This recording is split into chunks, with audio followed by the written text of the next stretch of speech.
Hello and welcome to ErfDragon Art.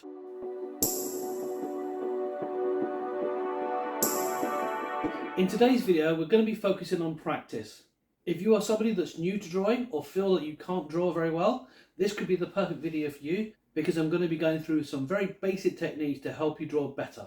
However, if you're someone like me who is a bit more experienced, you may find this useful as well because it's a way of breaking down things that you might not have considered before. So hopefully this video will help you and you'll learn things from me. Every artist does a different way, every technique is different, there's no one way fits all. So hopefully you'll be able to pick up some nuggets from this one. But let's roll the credits and I'll go into a bit more detail about what we're going to do today. Roll it.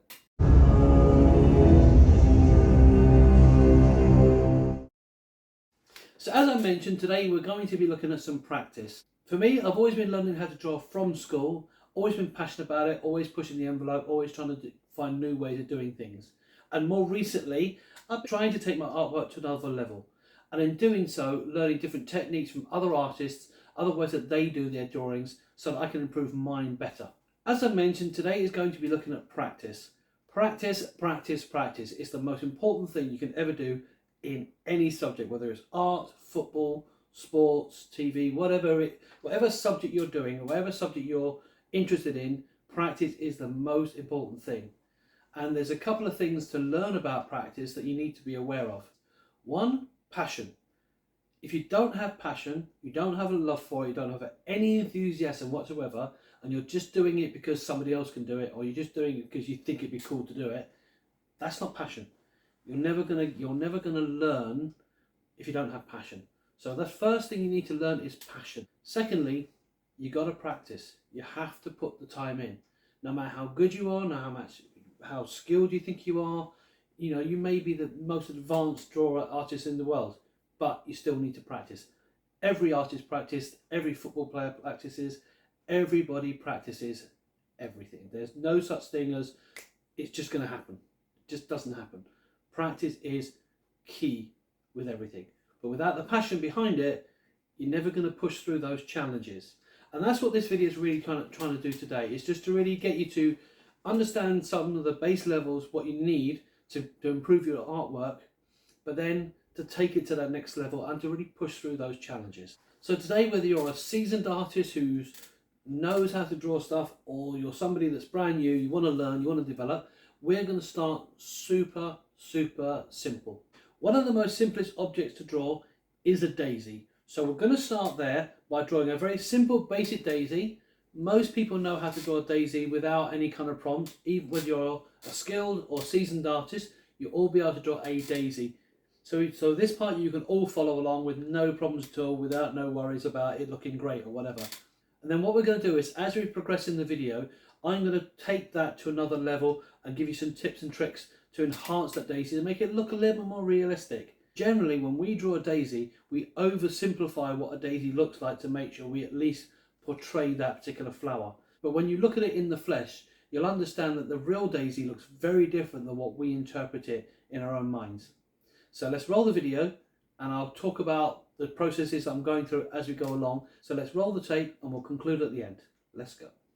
Okay, so most people, when they're asked to draw a flower, or particularly a daisy, they will simply draw one big circle and a few bumps all around the edge of the flower with a quick stem and a couple of leaves. Nothing wrong with that. It's a good representation, it's simple, and if you want to just do a quick crafting idea, this is perfect.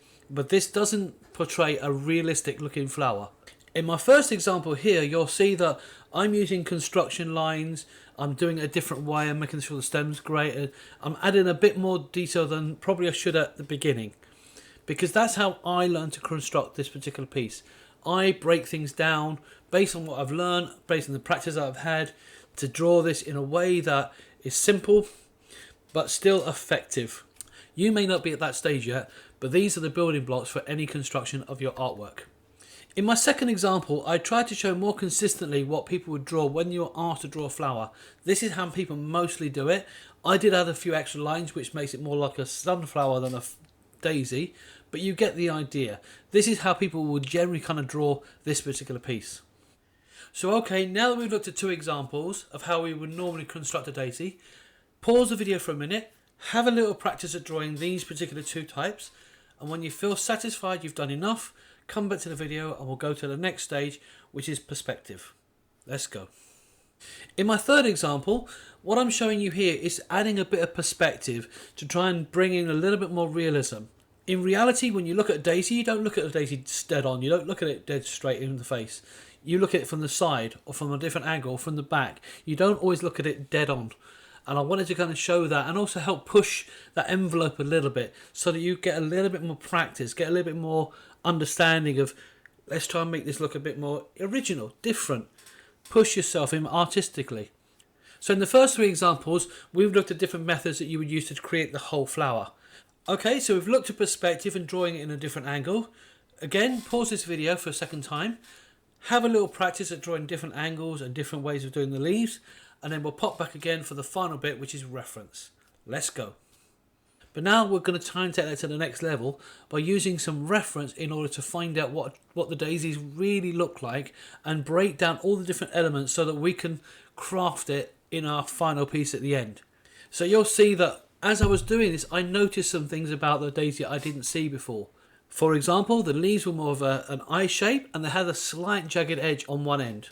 The centerpiece was more like a nest because it had a mottled effect around the edge and little tiny little balls all inside. Instead of the dots that people normally do, they had tiny little balls that go inside and they're all like in a circular pattern.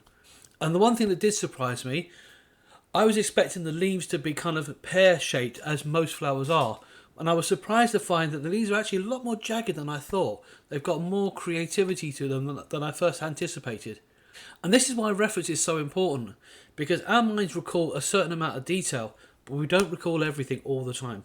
Unless we've drawn it over and over and over, we don't always remember what we've seen. So going into reference, we pick up things that we didn't notice on the last time we looked at it. In fact, you may even, after drawing it many times over, see something new each and every time you draw it. So reference is really, really vital for any artwork that you create. Okay, so we finally looked at reference. You now know how to construct a flower, look at all the different details and how to make this better and more refined. So for the third and final time, pause this video, practice what you've learned of how to reference a drawing, and then come back and we'll look at how we put the flower together in its entirety. Let's go. So on to our final example.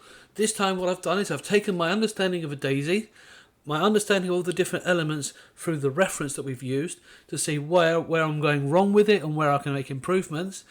Then I've gone on to create the final realistic looking daisy. So you get the point of where I'm going with this particular flower. So that's our practice done. I'm going to hand you back over to the studio for a final closeout and I'll see you in a bit.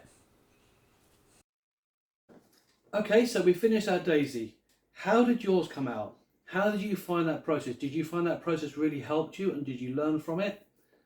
So we just looked at some different ways in which people draw daisies, from the very basic, the well-known, everybody draws it this way kind of style, to the more realistic version which looks a lot more like the actual flower itself. And if you saw it, especially if it was coloured in, you would see that really clear indication that this is an actual daisy, not just someone doing a little circle and flower that, you know, anybody can draw. So these are the results. So let's have a quick look at the results very briefly. So this is the original flower that we did. This is the general sort of style that most people will draw, maybe even simpler than that. But that's usually what people will draw when you ask them to draw a daisy. Then we look to try and change, you know, add a bit more detail. So on the third one, we tried to add a bit more of an angle to give it a more dynamic look, and again add that realism to the flower itself. And then lastly, we took everything we learned from this first bit to try and references, which is very key, very important. And again, I reiterate, references is not a bad thing. It's actually what every artist does. It's a necessary thing. So do take that in mind. But we took our reference so we get all the images and we know exactly what it looks like, and then created a really realistic looking flower. Granted, this is not my best work, but you get the point of what I'm trying to get here. So how did you get on? Did you manage to do a flower? Did you manage to do it well? Don't worry if you didn't get it perfect straight away. That's what this is about, it's practice. The more you do this, the better you get. And here's the thing with practice. When you practice over and over and over again, you get better each time because you're training yourself how it looks. And then you kind of see things you might not see when you first draw it. So keep working on it, keep pushing it, keep developing that skill. And in the next video, we're going to take this one stage further and look at a different flower, one that is far more complicated than this one, but we're going to use the same techniques that we've used here and see how we get on. But if there's any particular video you'd like to see in this sort of series of practice, let me know in the comments down below. There are some areas I'm still weak at and I'm still working on, but I'm willing to kind of do a video from what I'm learning because it might help you. So do let me know in the comments below and I'll see what I can do. Additionally, I have a channel called ErfDragon Bricks where I talk all things Lego or Lego style buildings. So be sure to check that out if that's something that you're interested in. And to conclude, one of the things I really want to do is improve the quality of my channel by getting different equipment, whether it be a computer, lighting, and I've signed up to a channel called buymeacoffee.com. So if you'd like to support my channel in any kind of way, this would be the perfect opportunity to do so. And there's no pressure to be a member or anything like that. I'm not at that stage yet. And there's no obligation. If you hit the like button and subscribe and all that jazz, that also helps the channel grow as well. And I do appreciate each and every one of you. So thank you very much for watching. Thank you again for the 107 people that have already subscribed to my channel. And I hope to keep taking that further and further as we go along. And thank you for watching. Hope you've enjoyed it. And until next time, I'll catch you later. Bye-bye.